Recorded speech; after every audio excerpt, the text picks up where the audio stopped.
Welcome to the Genius Factory. Enjoy the video. You'll begin by confirming a few essentials and taking immediate action. Make sure your Apple Watch is paired to your iPhone and both run the latest OS. Update now if needed. Once connected, open the Health app and enable motion and fitness and activity sharing permissions so calorie data flows. Then put on the watch snugly and launch the workout or activity app. Start an appropriate workout type to begin calorie measurement, and let the watch collect initial motion and heart rate signals. Now focus on refining how the watch measures effort and energy. Choose the workout type that matches your activity. The watch applies different calorie formulas for walking, cycling, strength, or HIIT.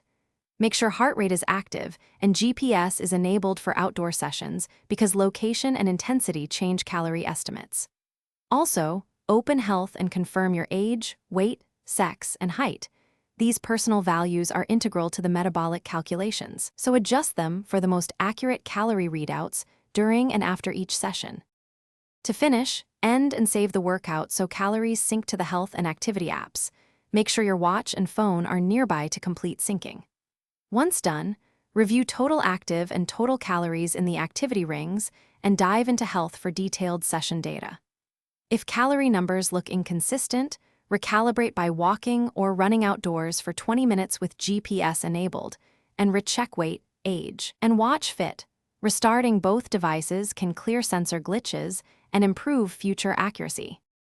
Thanks for watching. If you found this helpful, don't forget to like and subscribe.